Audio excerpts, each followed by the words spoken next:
Sumber energi, hal yang tidak akan terpisahkan dari kehidupan manusia.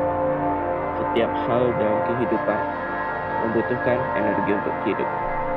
Namun, semakin berjalannya waktu, sumber energi tersebut semakin berkurang.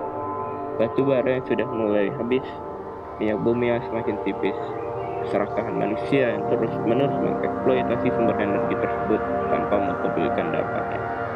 Bagaimana kondisi bumi kita selanjutnya? Adakah yang bisa kita lakukan untuk mengatasi masalah tersebut?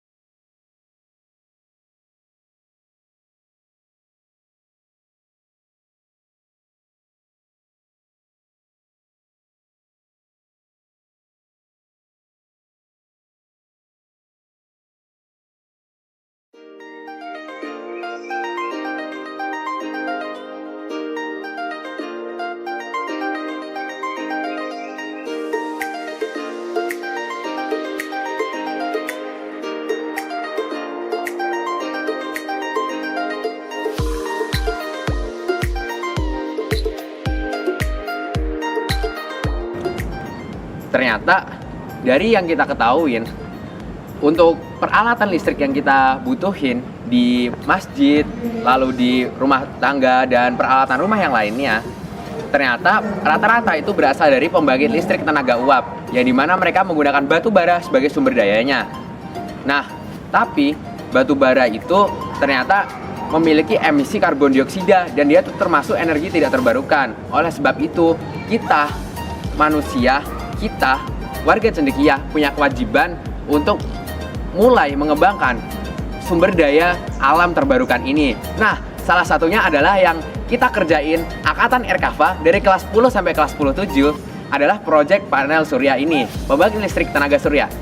Pembangkit listrik tenaga surya ini itu kita tuh bareng-bareng nih per kelas ngerjain masing-masing ngehidupin satu alat yang ada di Masjid Ulil Albab ini. Buat kelas aku sendiri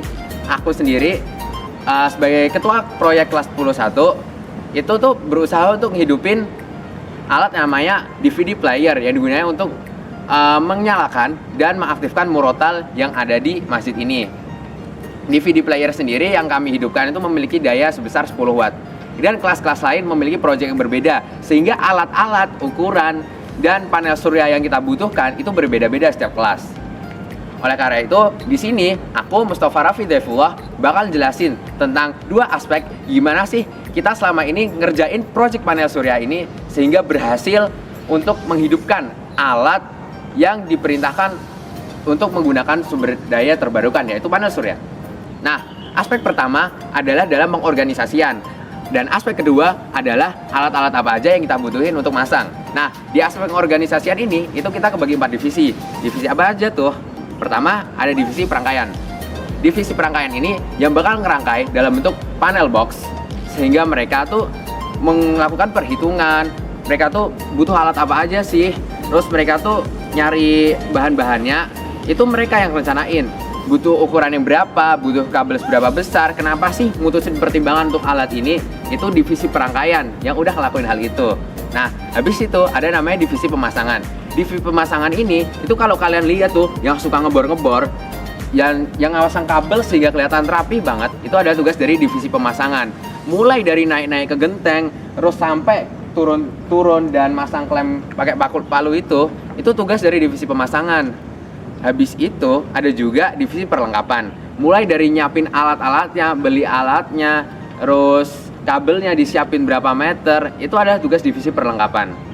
Nah, yang terakhir ada divisi dokum dan presentasi. Mereka loh yang udah buat video ini kerja keras sehingga mereka bisa presentasiin dengan bagus dan hebat banget. Nah, dan yang terakhir ada saya sendiri, Mustafa Raffi Daifullah, selaku ketua dari proyek ini. Habis itu, untuk buat proyek ini alat-alat apa aja sih yang dibutuhin? Nah, kalau gitu aku bakal jelasin beberapa alat dibutuhin. Pertama, mulai dari panel surya, itu yang paling penting. Kenapa? Panel surya ini itu bakal sebagai penghasil utama buat untuk menghidupkan alat-alat yang ada di Masjid Ulil Albab ini. Nah, panel surya ini bakal disesuaikan kebutuhannya sesuai berapa sih buat yang dibutuhin oleh alat yang kita hidupkan. Nah, kita sebagai 10-1 dengan daya beban 10 watt itu, kita ngehidupin yang namanya murotal player itu, kita menggunakan alat panel surya seberat 30 WP. Selanjutnya adalah kabel. Untuk kabel sendiri kita kebagi dua, kabel outdoor dan kabel indoor. Nah, bedanya apa tuh bagian kabel outdoor sama kabel indoor? Nah, buat kabel outdoor sendiri itu kabelnya dipasang di luar. Mereka tuh punya 3 lapis sehingga mereka tuh tahan sama hujan dan tahan juga sama air. Nah, habis itu ada kabel indoor. Kabel indoor itu buat instalasinya di dalam rumah. Mereka tuh terdiri atas 2 lapis aja sehingga lebih mudah pasangnya dan lebih mudah penggunaannya. Habis itu komponen utama selanjutnya adalah SCC. SCC ini kepanjangannya adalah Solar Charge Controller. Tugasnya adalah untuk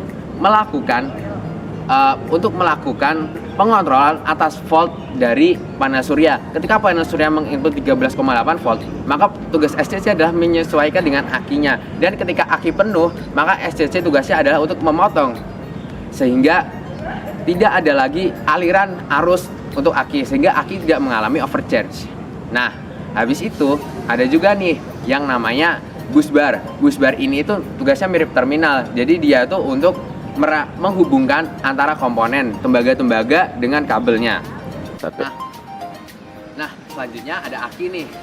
Aki itu kalau misalnya udara mendung kayak gini atau misalnya udah malam hari, kan panel surya udah nggak nyuplai daya tuh, otomatis aki lah yang bakal nyuplai ke inverter untuk menyalakan alat tersebut. Nah, BTW inverter apa sih? Inverter itu adalah tugasnya untuk mengubah arus DC, listrik DC menjadi listrik AC. Karena peralatan rumah tangga yang ada di rumah kita itu menggunakan listrik AC untuk pembagiannya. Nah, itu sekian dari bahan-bahannya. Terus alat-alat tambahannya apa aja sih? Nah, pertama ada panel box. Panel box ini adalah untuk membantu instalasi kita sehingga lebih tertata rapi. Habis itu ada DC meter. DC meter ini adalah digunakan untuk memantau berapa volt sama arus yang dihasilkan oleh panel surya. Ada juga AC meter untuk memantau apakah yang dihasilkan inverter dan berapa beban yang digunakan oleh peralatan listrik kita tersebut. Habis itu ada juga nih yang namanya obeng, palu, bor, itu semuanya digunakan untuk memasang instalasi yang ada di Masjid Ulil Albab ini. Dan juga ada terminal soket, dan ada juga kepala mil dari terminal tersebut. Tugasnya adalah untuk menghubungkan antara inverter ke peralatan sehingga bisa lebih tertata rapi. Nah, sekian dari kami. Walaupun sumber daya alam terbarukan ini itu harganya mahal, tapi kita harus ngembangin ini untuk kepentingan bumi kita, untuk kepentingan kita semua umat manusia. Walaupun mahal, walaupun sedikit memakan daya, tapi kalau ternyata itu berguna untuk diri kita dan anak cucu kita ke depannya, kenapa enggak?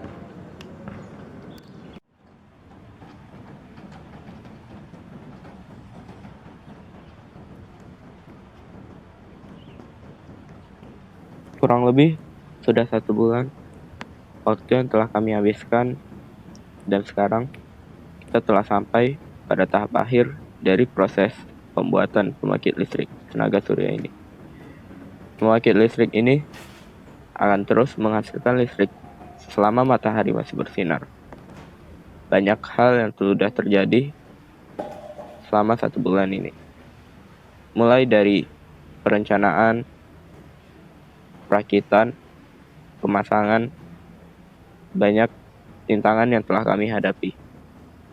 Semua sudah saling bekerja sama dengan baik. Semoga apa yang telah kami lakukan berguna untuk kami dan generasi kami selanjutnya. Buat kalian yang masih menonton video ini, tetap semangat dan jangan pernah menyerah untuk selalu menjaga dan melestarikan sumber energi yang ada di kehidupan kita. Kalau bukan kita, siapa lagi? Sekian video ini. Terima kasih telah menonton.